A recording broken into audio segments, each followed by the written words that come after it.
So while I am a huge believer that everyone can take control of their money instead of their money controlling them, regardless of your generation, you can do it. Because if you're someone that feels like your money controls every move you make, we want to change that. Hey guys, welcome to this episode of the Rachel Cruze Show podcast. I'm so glad that you're here.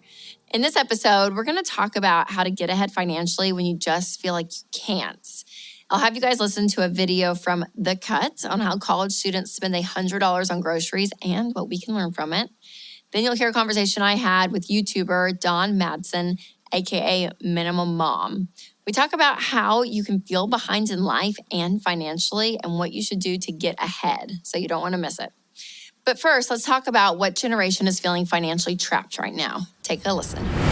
A March 2023 survey asked baby boomers, Gen X, millennials, and Gen Z if they feel like their finances control their life. And let me just tell you, the results are fascinating. So while I am a huge believer that everyone can take control of their money instead of their money controlling them, regardless of your generation, you can do it. So I wanted to unpack some of these results and talk through some of the solutions to help you get control of your money. Because if you're someone that feels like your money controls every move you make, we want to change that. All right, so the participants were asked to respond to this statement. My finances control my life. Well, 24% of baby boomers responded always or often. 39% of Gen X said always or often. 47% of millennials said always or often. And 44% of Gen Z said always or often. So clearly, the younger half agreed with the statements, but millennials did the most. And I think there's a lot of reasons to speculate why this is. So for one, we all have different money tendencies when it comes to spending and saving, which can be traced all the way back to childhood and the household that you were raised in. I talk about this in my book, Know Yourself, Know Your Money. And if majority of one generation was raised by the majority of another generation, and there's going to be some underlying trends. So when you think about millennials, they had baby boomer parents and Gen X parents. Well, those parents were raised by parents that had very major financial hardships like the Great Depression and World War II. So all of that really does stem through the generations, which is pretty wild. So whatever the cultural challenges were at the time, the pendulum tends to swing back and forth because of how each generation was brought up. So millennials are known for having more awareness around mental health and work-life balance and healthy boundaries. But maybe that whole live to work mentality that we saw many of our parents take on, maybe it's actually working for them when it comes to their money. Now, another potential reason for major financial burnouts that millennials are feeling is the formula that worked for our parents, but let's be honest, is not guaranteed to work for us because there are factors that we are facing like inflation and Social Security and the housing market. All of that is very different than it was in the 70s, 80s, and 90s. Now, Gen Z could be feeling this way for multiple reasons too. If you think about the pandemic, it interrupted many of their high school and college experiences, and student loan debt, the crisis is worse than it's ever been. And they were the generation that was right in the middle of it. Now, there are obviously, very real factors like what we just talked about. But I also want to say, regardless of your generation, if you are feeling like money is controlling you, you can take back control. So let's talk about how you can help control your money versus your money controlling you. Well, first is to accept the fact that you can't do it all. So no one can be everything to everyone all the time. And no one can afford to spend their money on everything all the time. So it might sound backwards, but actually learning how to draw boundaries around your spending brings you a lot of freedom. So you think about spring and summer, things become very social. There's lots of baby showers and birthday parties and weddings and graduation, all these things that you're invited to. And while giving is very important, but you want to understand there's discipline in stewarding your money intentionally really well internally before going externally with it. And especially if you feel obligated to participate in something, again, you can draw some boundaries. All right, number 2, budgeting is the next step. So boomers are actually backing me up here. 82% of boomers would rate themselves as intermediate to advanced when it comes to their level of managing a budget, which is pretty amazing. And it proves what we talk about all the time here at Ramsey's, that consistency is key. And I know the word budget can sound intimidating, but I'm telling you, if you have tools around you to help you, put them around you. So like EveryDollar, for instance, it's our budgeting app. It really does take the stress and the confusion out of budgeting. And if you've never budgeted before, the app will set you up that you feel really natural, and it's very intuitive. It really does help you step by step when it comes to budgeting. Third, develop good habits. The 7 baby steps will show you exactly how to do this. So research proves that small, wise habits are the key to positive life change. And this is exactly why we created the baby steps. So taking control of your money is a marathon. It is not a sprint. It is a process. And like anything, it is worth it. Take time to practice and have some patience. So rather than trying to solve every problem and reverse every bad money mistake at once, just take it step by step. Save, pay off debt, save some more, invest in your future, and you will be surprised at how the time flies when you're making real progress. So to learn more about the 7 baby steps or where to start, check out RamseySolutions.com for articles, videos, and other amazing resources. And I will put that in the description. And lastly, the 4th step is kind of part of number 3, what we just talked about, but that is saving for an emergency fund. So one reason you might feel like your money's controlling you is because if something happens in life that you can't control, you feel like, oh my gosh, there's nothing I can do. So whether it's a medical emergency or your house floods or you have a car accident, listen, emergencies are going to happen and they usually come when we least expect them to. But having an emergency fund really takes those unexpected parts of life and it makes it more of an inconvenience than an absolute end-of-the-world scenario. So baby step 1 is to save a $1,000 starter emergency fund. And this will cover the cost of unplanned things that come up while you're paying off debt. And then after all your debt is paid off, except for your mortgage, you're going to take that emergency fund and bump it up to 3 to 6 months of expenses for a fully funded emergency fund. All right, you guys, I hope you found that this study was really interesting. I love when they break things down generationally because you can kind of see how everyone functions and views money. All right, ladies, if you are busy like I am, walking into your closet that is full of clothes that you don't wear is just overwhelming. And the time that I spend trying to pick out an outfit is so silly. But when it comes to Carly Jean Los Angeles, you guys, the clothes that is created through this company is incredible because it is effortless. They are easy pieces that can be mixed and matched for all sizes, ages, and seasons of life. So shopping a capsule wardrobe will save you money because you are intentionally choosing pieces that you know that you're going to wear on repeat in multiple ways rather than just one specific occasion. So again, I feel amazing in their clothes. I love all their options and they are absolutely incredible. And they're an incredible company too. I just love them so, so much. So check out their website at carlyjeanlosangeles.com or their Instagram page. They have a team on DMs all day, every day that is eager and happy to answer all of your questions about sizing, fit, or even how to build a capsule wardrobe. So use code Rachel for 20% off their entire site. This is a one-time use code. In this episode, I have one of my favorite and your favorite guests on. Dawn, aka The Minimal Mom, is back with us. So welcome back, Dawn. Thanks, Rachel. It's so good to see you. I know, it's good to see you too. Okay, so I wanted to pick up a conversation you were having over on your YouTube page and your channel, all about this feeling of being behind. And you really hit on this point so well. And I feel like it was such overlap because we talk so much about comparison when it comes to your money and your lifestyle. Mm-hmm. And so as you were talking, I was like, man, this makes so much sense. So when did you first see like that this is a real issue that people deal with? I think it's actually been, as I've been helping women declutter their homes, there's this women are always like defending themselves or justifying like, well, my basement isn't clean because of this, or I haven't made all of the recipes in the recipe books because of this, or I haven't mended the jeans because of this. And don't even get me started on like craft projects, right? And so, but as I thought about it, and I'm like, why don't you just declutter that, right? But they're like, no, I have to get this done. Otherwise, I'm behind and I'm not doing all the things that I'm supposed to be doing. And as I looked at it and I'd step back, because I'm like, how on earth do I help these women see that they can let this stuff go? Yeah. I was like, oh, like we have this perception that we are so far behind, and our house is telling us this. Instagram is telling us this. Other moms and the things they're doing with their kids that we're not doing is telling us this.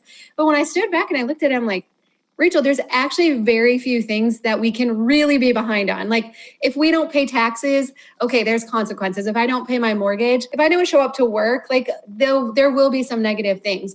But if I don't read the magazines that have stacked up and I don't finish the scrapbooks that I started 4 years ago, it actually does not matter at all. Yes, that's so good because I do think we put so much pressure on ourselves. So whether you're working or you have friendships or you're a mom, like whatever kind of role you are in life, there's always going to be people around you and beside you who are doing things that you're not doing. And automatically it's like, oh my gosh, I feel like I should be doing that too. Or if I don't do that, people are going to be getting ahead. And should I know it sounds so stupid. I feel this with kids' sports already. I mean, I have a second grader, and people think, she's a girl, but the ones that are boys are like, oh, they're doing travel already. I mean, all this stuff. And I'm like, oh yeah. And if you feel like you're behind, so like it can be in so many areas of our lives. And I think it's so interesting how tactically it shows up in your home when it comes to your job as you help people declutter, that you're like, oh wow, I see it. So talk about how you realize like, this isn't a fact. This is just a feeling. It's an emotion we have, but it's not actually true. I think because in my own life, so we became minimalist about 8 years ago, and we decluttered, 85% of our stuff now. And what happens when you do that physically with all of your things, then you just naturally start to do that with your calendar and with the other areas of your life as well. And so I feel like I'm over here on the other side being like, you guys, it is totally okay. Like I got rid of all the unfinished craft projects. My kids aren't in all the activities. I have not tried a new recipe in months, right? Like, and so I'm like, wait a second. Like we are living. I actually even just asked our 14-year-old this the other day. I'm like, do you feel like, I don't feel like we're missing out on anything. Do you feel like we're missing out? And she was like, no. She's like, I look at some of my friends and they're stressed out. And she was like, why? Like, why? Yes. It's so good. And I think asking that question is so huge to be like, why do we feel this need? Because people do this even with their stuff, right? Even in my line of work, I'm like, man, they so often can just go into debt just to keep living this life, whether it's, I mean, you can put on any category, but whether it's like the way your home looks, how it's decorated, kids' sports, are you doing this? Are you involved in this? Are you doing this? I mean, it's just like there's so much going on. And when you pause and you're like, what if I don't do it all? Like, am I still going to have a pulse? Like, are we still going to be alive and be okay? And in fact, happiness, just like you find with decluttering, like the less you have and the less you manage, sometimes there's just more peace in that too. More calm because you're not sitting there and chasing and running around constantly in your life. You actually can enjoy it in the present. Yes, absolutely. And I know too, anytime we have kids and life will always get busy, it'll get a little overwhelming. But how I look at it now is that it's okay to visit overwhelmed town like once in a while, maybe in the fall when school's getting going again, maybe around Christmas, but we can't live there. It's when we live there and we're there perpetually that's when we not only are we stressed and anxious, but we start to lose hope, right? We can't, I mean, the thought of dreaming when you are just overwhelmed 100% of the time, how can you even, Rachel, getting out of debt? Like that takes a lot of energy. Like, how can I even entertain that? And then what happens? That just adds to the feeling of being behind again. Yes. Right? No, it's so good. It's so true. It's so true. So how do you help somebody kind of break this cycle as you've been really kind of diving into this subject a little bit and like realizing, oh my gosh, this is a problem. This feeling of being behind is a problem. So how do you find to break the cycle? I think that if we feel like we are in a place where we've lost hope, I was just reading a fascinating study that said the majority, 70% of moms that were surveyed recently, they feel behind, they feel overwhelmed. 50% of those say they don't even bother voicing it because they don't think it's going to change anything. and they don't think anyone's going to listen. They also feel like they should be able to do all of this, right? So if you are feeling defeated and you're feeling overwhelmed, for me to come along and just be like, hey, well, you just got to declutter your house, or hey, you just got to get out of debt, like that's not actually that helpful, Yep. right? But what we can start to do is we can start to surround ourselves with people that have the same goals as us and who have the lifestyle that we want. So, do you want the same lifestyle as the mom sitting on the bleacher as you? If so, that's great. Keep spending lots of time with them, right? Yeah. Or are you like, no, I think I really would like to get my house decluttered, or I do know that getting out of debt would start to relieve this overwhelm and this anxiety. So I'm going to go through my Instagram account and I'm going to unfollow every single person that makes me impulse buy, not makes me, but causes me, leads me in the direction of impulse buying, right? I'm going to start following people that are on the debt-free journey. I'm going to follow people that are decluttering things, not acquiring new things. I'm going to follow people that enjoy simple lifestyles, that are okay just spending a whole weekend at home. Like, what would that look like? And so I'm going to start surrounding myself. And what you'll probably find too is that it's cool. We can create this community online, but you're probably going to start to find people in your own context, natural context too, where you could start to find some friends that have these same ideals, and they will start to come around you too as this becomes your goal and your new mindset. Yes, that's so good. And it's so true because I'm like, as you're talking, I'm like, yeah. And then even asking the question, why? Why do I feel the need to keep up? Who am I trying to please? What am I trying to accomplish? What is the thing inside of me that's insecure, that's needing to like feel okay? You know, why am I doing all this in the first place? Why do I have so much crap in my house? Why do I keep buying stuff? Why? What put us into debt? Why are we in debt in the first place? You know, what are these things? So even that why question of getting to that identity piece, I think is really big. Because like you said, me and you sitting here on our channels being like, be debt free, and you're like, declutter your house.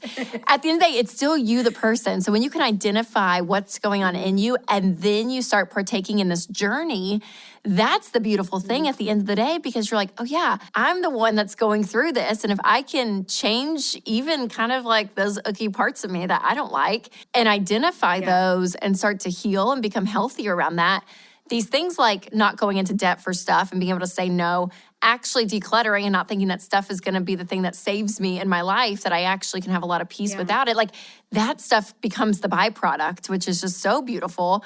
And then that feeling of being behind, you're like, oh, where was the beginning line anyways? I'm living my own life over here, right? Like I'm not behind anyone because I'm just in my life.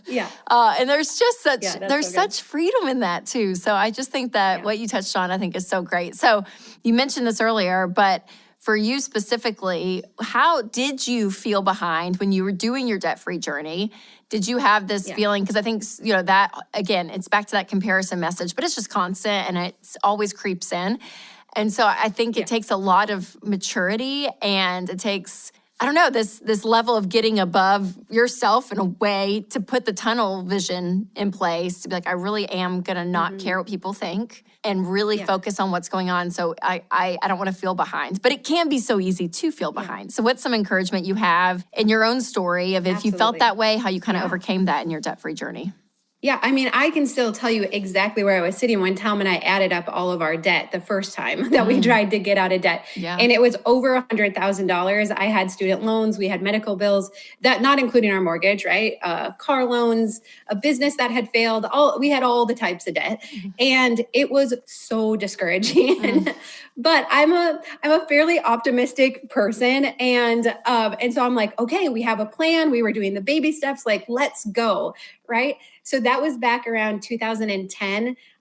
We didn't get super far that time. I just saw this. So this was hanging inside our wardrobe. It says Operation Lifestyle. The date on it was actually 2018.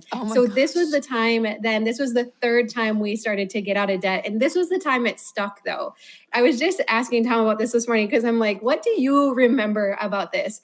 And he said, I remember that I thought you were so irrational, like that you had just lost it, that you would actually list out these goals and you thought that we could do it. Wow. And as I was thinking about it, I was like, I think that it's very natural that some of us are more pessimistic and some of us are more optimistic. I think it's really important that if you are a naturally pessimistic person, that you find an optimist to link arms with. Like, I don't know if we can do it on our own, and write out some goals, because this hanging in there kept us going. And so it's so funny though now to look at. So it's March 9th, 2018, so 5 years ago. And well, one thing that was kind of funny, I had forgot this was on here. It was that the Minimal Mom YouTube channel would hit 10,000 views. Oh, this is gonna make me cry. I didn't think this would make me cry. That it hit 10,000 views by May 1st, 2018. And so, my goodness, like mind blown emoji, like how far we've come in that time. We had on here, Tom really did not enjoy his job at the time. So we had for him to be able to leave his job. Seriously, when I wrote this on here, he's like, Dawn, you're like, crazy. You've so lost your ever-loving mind, Dawn. What are you thinking? And then yes, for real. Yes. And he, like, Tom is all into trucks, right? Like, he has vehicles, all of that.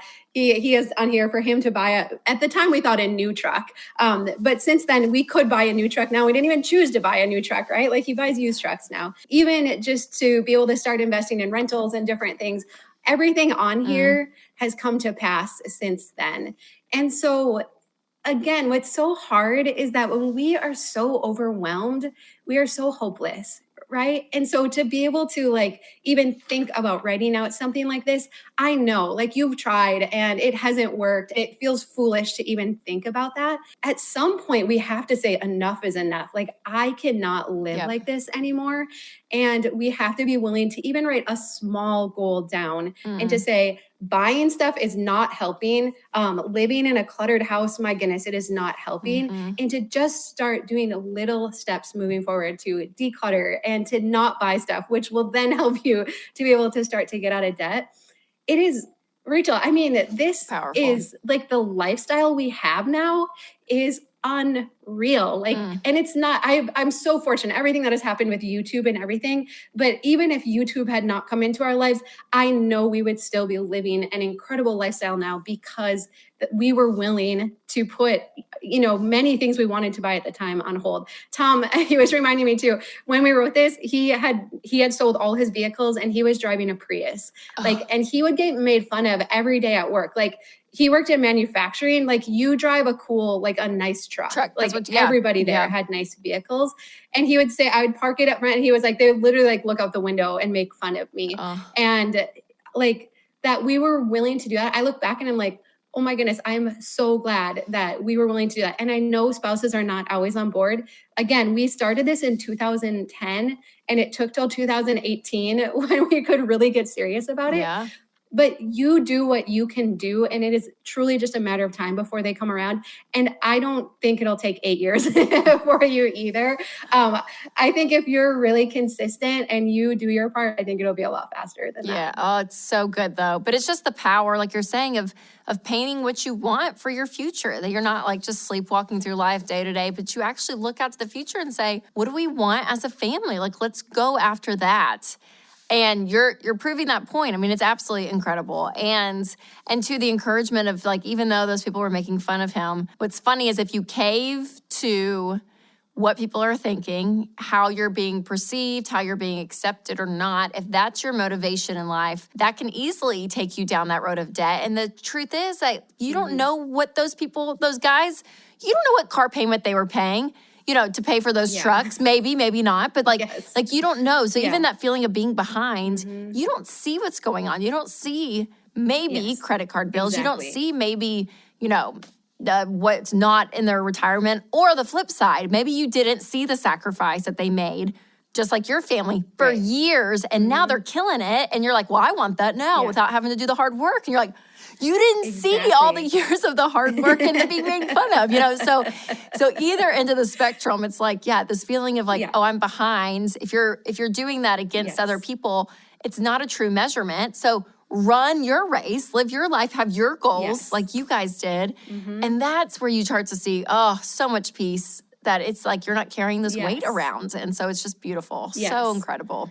And Rachel, too, I think it's important to just to kind of remind everyone, like, we're being marketed to all of the time. And so as women, especially when we're trying to take care of kids often and run our households and everything, there is so much marketing saying, this will solve dinner time. This will make you look thinner. This will help you have more energy. This will help you sleep better. This will lower your stress. There is so much. So I know sometimes we look around at our cluttered house and we're like, what have I done? Like, what is wrong with me that I have bought all this stuff and I thought it would make me happy, and we know it's not, right?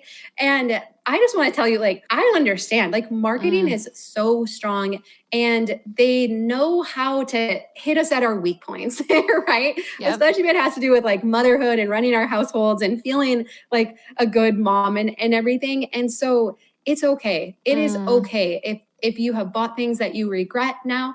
But the only wrong thing you could do moving forward is let that stuff stay in your house, or to keep that buying habit moving forward.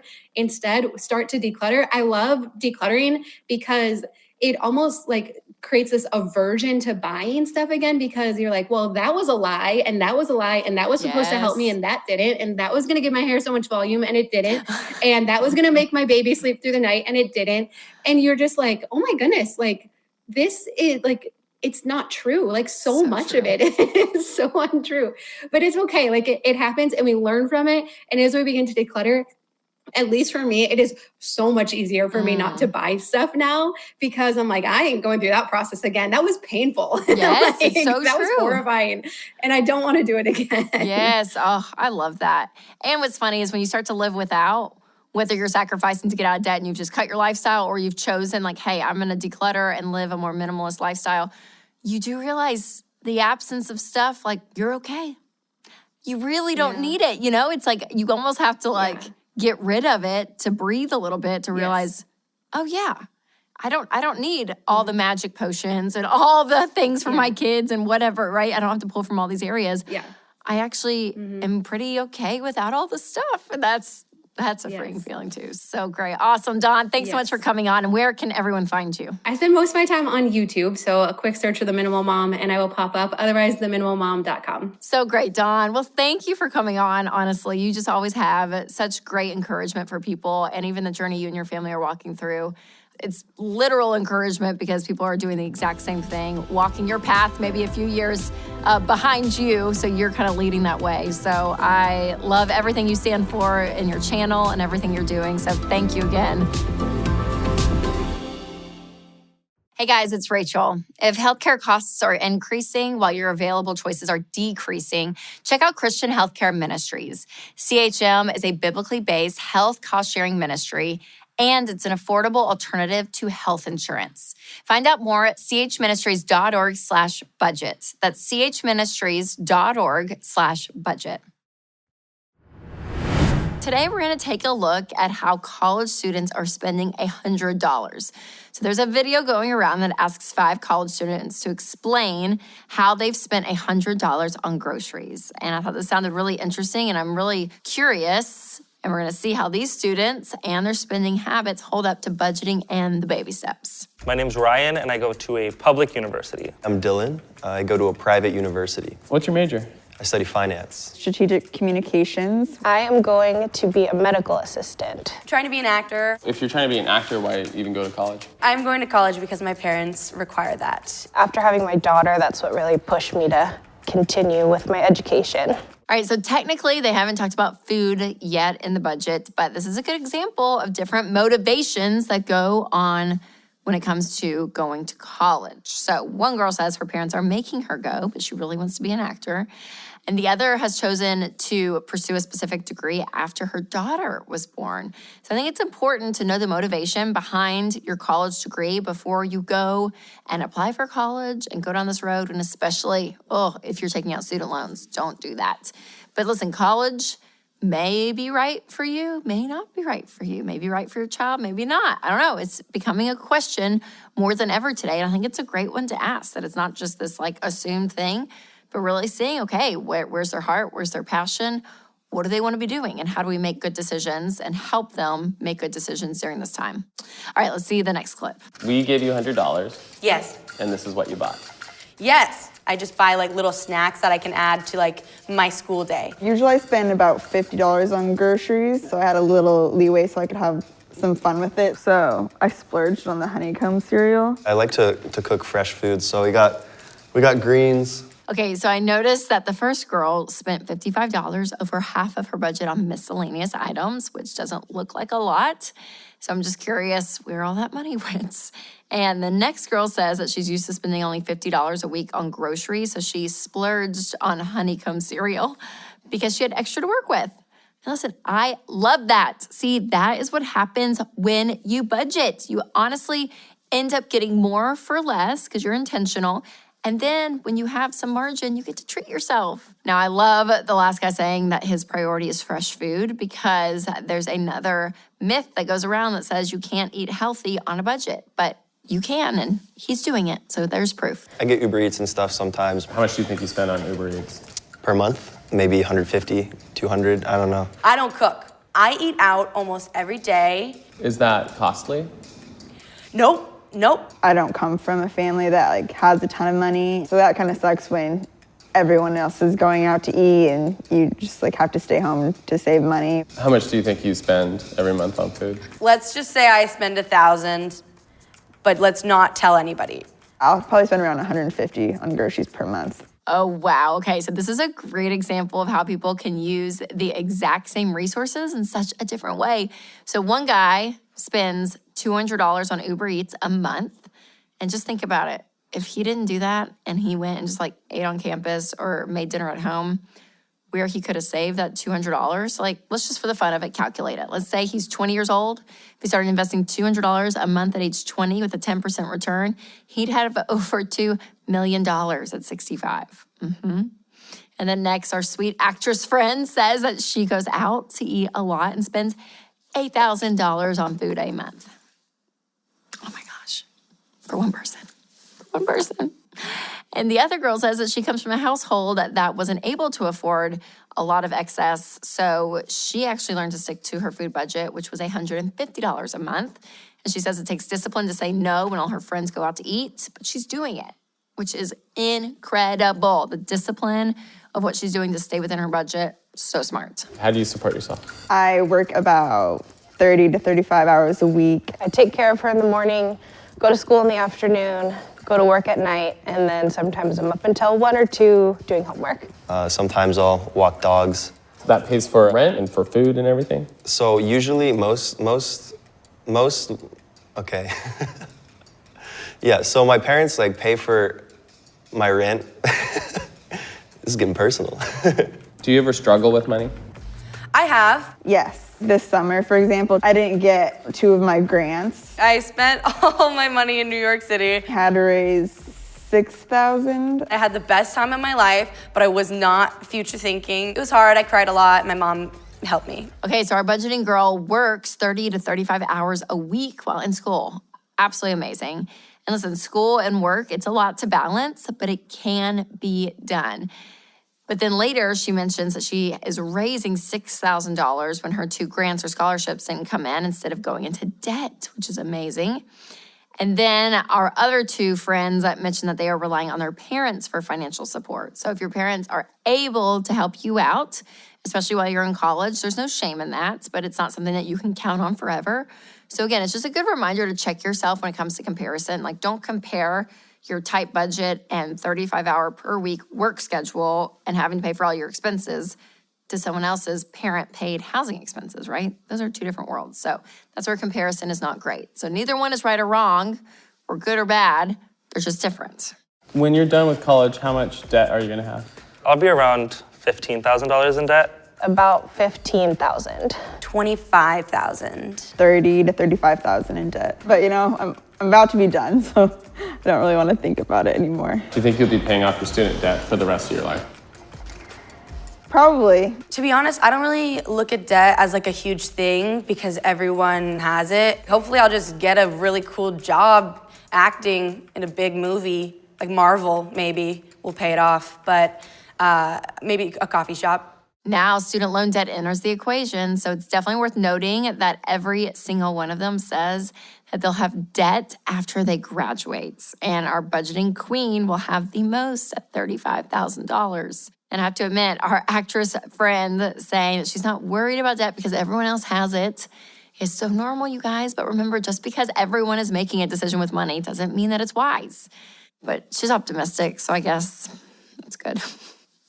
All right, you guys, that was a great video. I love hearing people's perspectives, but I think there's kind of two big takeaways. Number one is just being intentional.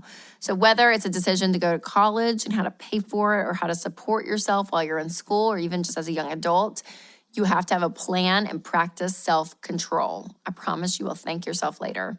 And number two, quit the comparison game. There will always be other people around you that seem like they have it better off or have more money or having more fun, but you don't know what is happening behind the scenes. They could have family that supports them. They could have a ton of debt. You don't know. So focus on your goals and your budget.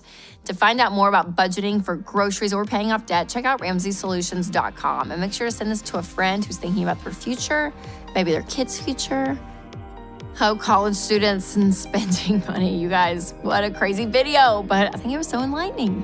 All right, you guys, thank you so much for listening to this episode of the podcast. I want to thank Dawn so much for being on. And if you guys enjoy the Rachel Crusoe podcast, will you please leave a review? It is so helpful for us. We read them, we appreciate them, and it helps even with the algorithm when it comes to podcasts and when people search. So it really is helpful. Thank you guys so much. Make sure to subscribe as well if you have not subscribed to the podcast. And you guys, I'm just so thankful for you and continuing to listen. And remember to take control of your money and create a life you love.